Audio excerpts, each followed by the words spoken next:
আসসালামু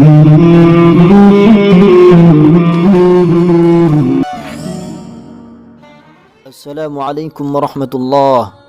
সম্মানিত দর্শক মণ্ডলী, আমাদের প্রিয় নবী রাসূলুল্লাহ সাল্লাল্লাহু আলাইহি ওয়াসাল্লাম সব সময় আমাদের জন্য চিন্তা করতেন কিভাবে আমরা নাজাত পেতে পারি, কিভাবে আমরা দুনিয়া ও আখিরাতে শান্তি পেতে পারি।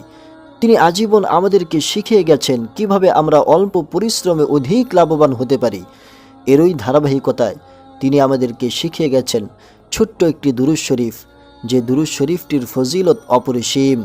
হযরত ইবনে আব্বাস রাদিয়াল্লাহু তাআলা আনহু বলেন, রাসূলুল্লাহ সাল্লাল্লাহু আলাইহি ওয়াসাল্লাম ইরশাদ করেছেন, যে ব্যক্তি একবার এই ছোট্ট দুরূদ শরীফটি পড়ে ৭০ জন ফেরেশতা ১০০০ দিন পর্যন্ত লাগাতার ওই দুরূদের সওয়াব লিখতে লিখতে ক্লান্ত হয়ে পড়ে। সুবহানাল্লাহ।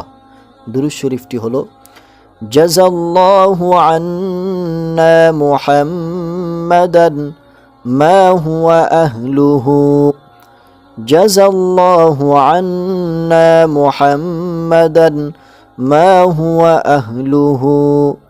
সম্মানিত দর্শক মণ্ডলী, আসুন আজ থেকে আমরা চেষ্টা করি ছোট্ট এই দুরূদ শরীফটি সব সময় পড়ার, আর অর্জন করি দুনিয়া ও আখিরাতের সফলতা। ওয়ামা তৌফিকি ইল্লা বিল্লাহ।